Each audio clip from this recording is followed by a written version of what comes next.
there may be a judgment. Some are saying it's just waste of time. It's never going to pass. And I feel so too, right? But this is needless, in my own opinion. It is needless.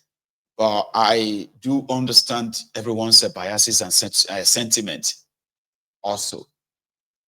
Talking about biases and sentiments, right? This that Devil Umahi actually said in this latest interview, right? Talking about is a coastal road and those who have been condemning it and why it is an achievement, a milestone for Tinubu to be able to go and commission 30 kilometers out of a 750 kilometers project this time. To Devil Umahi, right? Like I said, if this could be classified as a blasphemy, has repeated that statement that, you know, his coastal road is so beautiful that he doesn't know or have a clue what the road to heaven looks like. But I doubt if it's going to be anything as beautiful as the coastal road. So they are giving themselves award, right, for incompetency, by the way, right? And that in itself is kind of like the height of it, all right? Okay, you have a project to construct 750 kilometer road, which is 1,500 kilometers on both. I mean, like both sides will be like 750, 750. And according to him, they have only constructed 15 kilometers on both sides. That's what he added together to make 30 kilometers. So it is not like they've constructed 30 kilometers of road per se on both sides. Anyway, I want you to listen to him, right? Watch this. Where is Roof on Fire? You know, I wanted to see Roof on Fire because he said I was in Independence Bridge. I saw them digging. I saw them with crocodile eye. How can they finish the work in 24 hours? You did. Well, you proved us wrong. Yes. The Lagos Calabar is 750 kilometer route. And it's been procured in sections as approved by Federal Executive Council and BPP.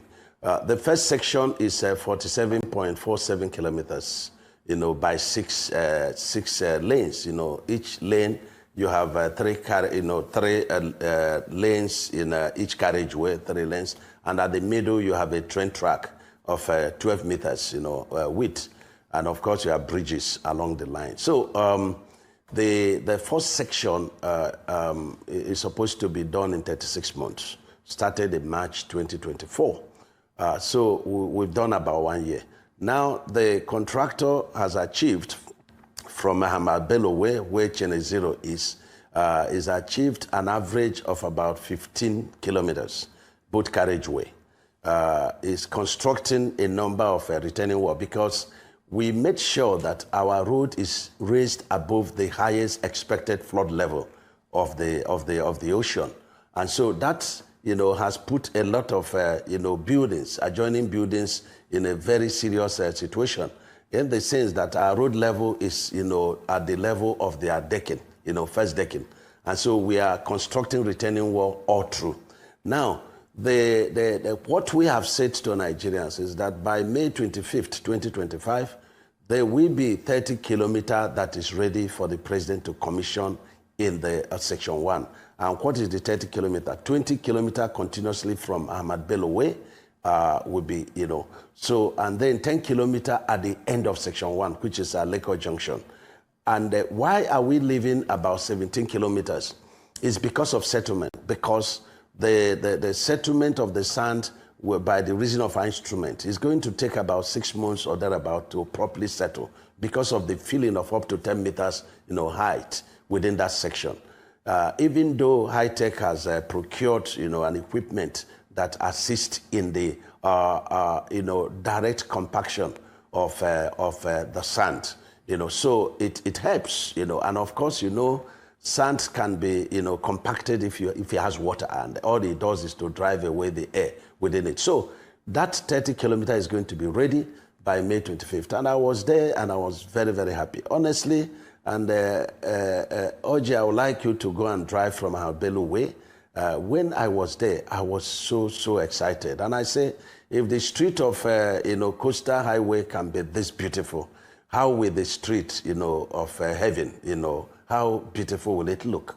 And so it helps us to do more and better to make heaven. So it's a beautiful place, and I would like you to go there and see for yourself. But in Challenge 13, we are very much, confronted with the ocean surge.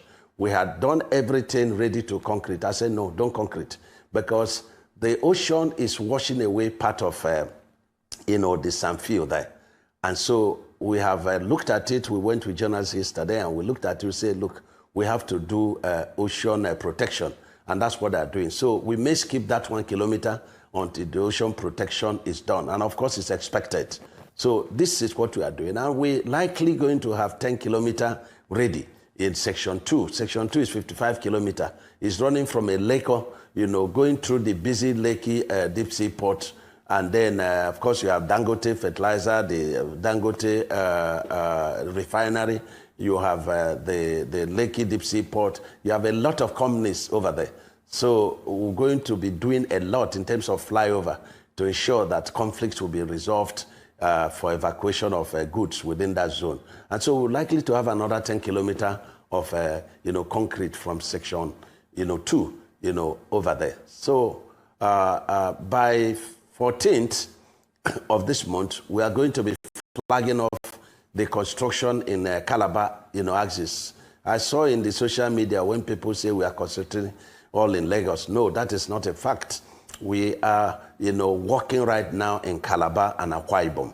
14th flag off in Cross River, 15th flag off in Akwa Ibom, and 16th flag off of the Trans-Sahara Road, in my own state, Ebonyi State. And that Trans-Sahara is running from Calabar to Ebonyi, Ebonyi to Benue, Benue to Kogi, Kogi to Nasarawa and to Abuja. And that's the third legacy project of Mr. President. So they're all linked, together. Both Lagos Calabar is linking through Calabar, down to Ebonyi to Abuja, and then at the Lagos end is linked up through the Hamad Bello, through a lagoon, which we are going to have we're going to have a tunnel, through the lagoon, going to the Snake Island, and they take us to Badagry, which is where the Sokoto Badagry is linked. So if you look at it, it's all in a kind of loop, and you get to Abuja, you now link to northeast, through the Akwanga, Jos, Bauchi, Gombe. So, nuisance, Lele.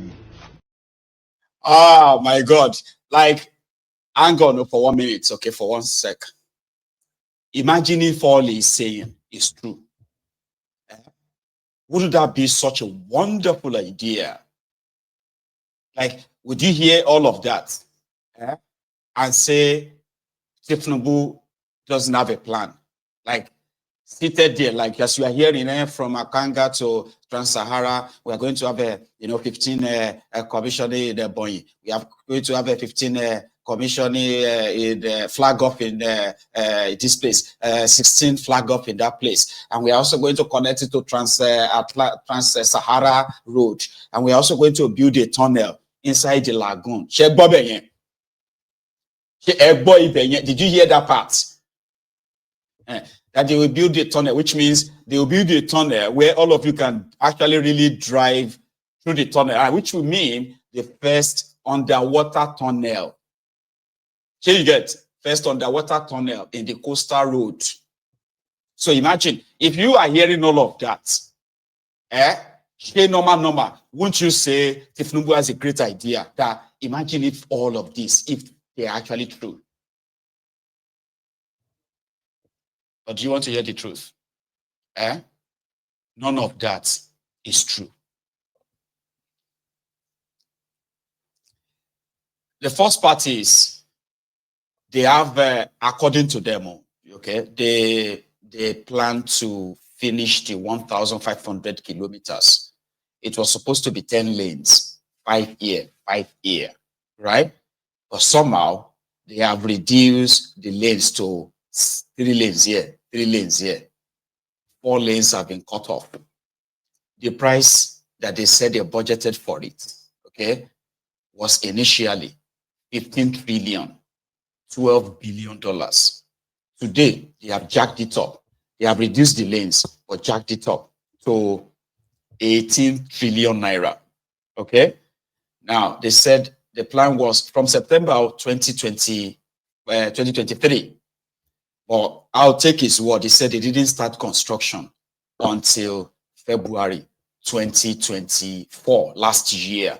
So they just spent a year. And their plan was to construct the first phase, according to him, 47 kilometers. Okay. And it was supposed to be 36 months. 36 months means it was supposed to be 2.5 years, 36 months. That's 2.5 years. So to construct 47 kilometers. Now, within a year, according to him, they have constructed 30 kilometers and they intend to construct another 20. This is from the Lagos part. You see the one they are doing in Lagos? They have already planned it to that 47 kilometers. So 47 kilometers is going to pass through Dangote refinery and all these places. And they have already mapped out plan to start tolling the road, which means every time everyone who passes there will pay toll to Shaguri, just like what you have in Lagos. Sure you get now. Now, to make it look more like those who are doubting Thomases, like me, right? Asking questions about if it takes 1 year or 13 months to construct 30 kilometers of road, right? How many years is it going to take to construct 1,500 kilometers of road? So in that regard, you say, oh, we did in this space, with this pace at which they are going, it will likely be about 23 years. That's how long it's going to take, 23 years. But if Numbu has promised to deliver it in 6 years or 7 years, 2031. So how do we tell these guys that it is possible?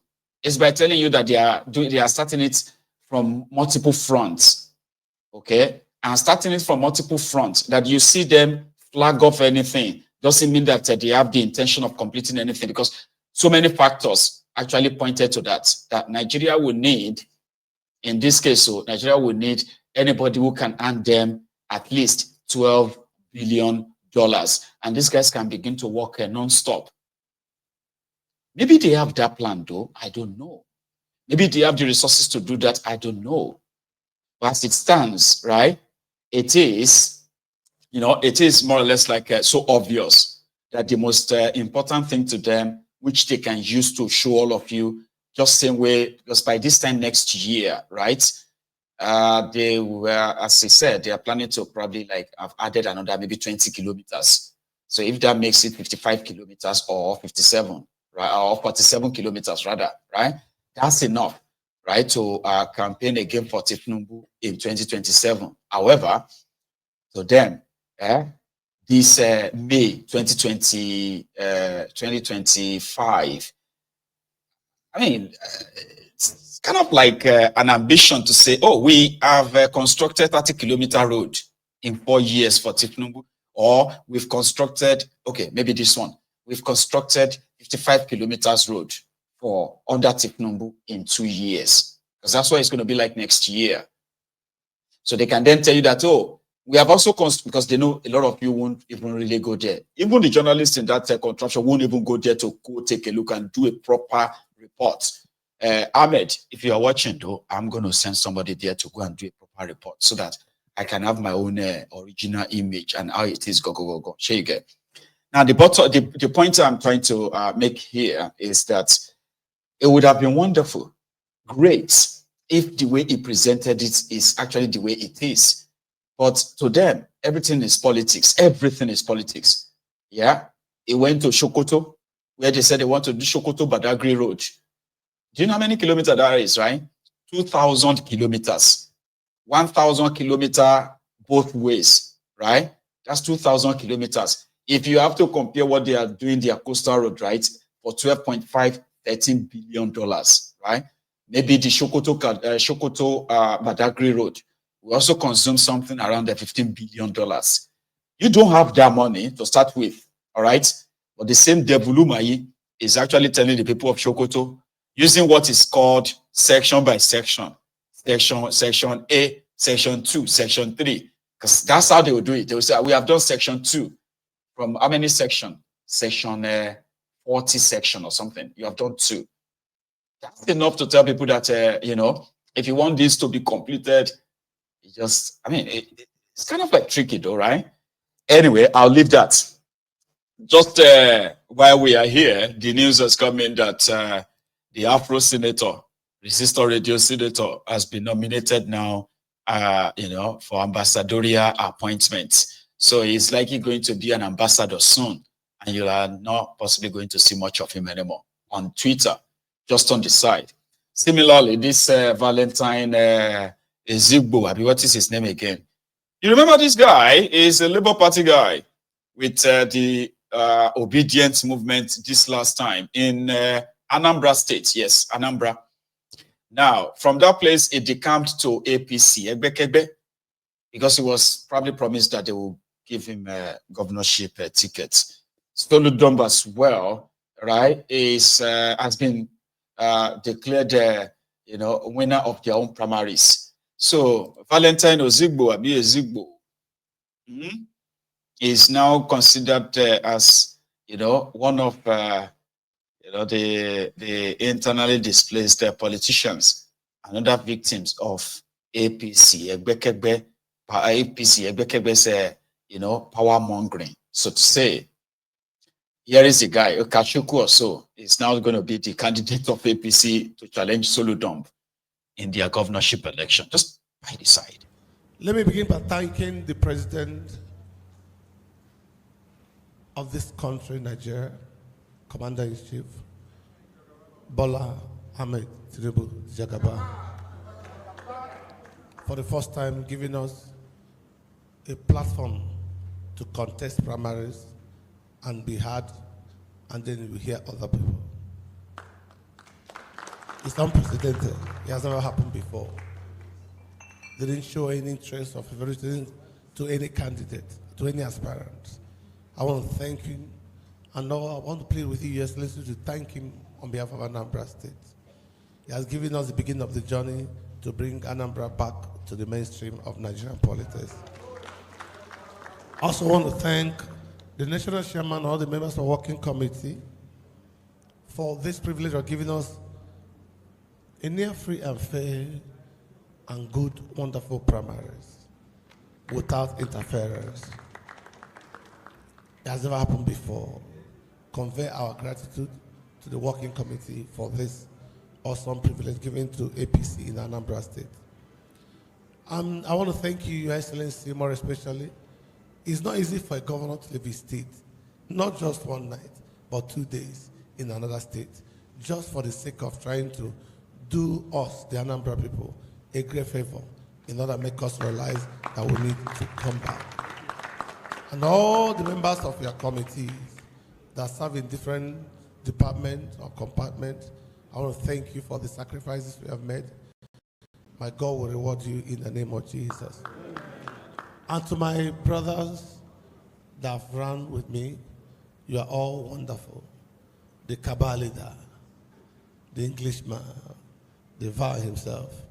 All of you are winners.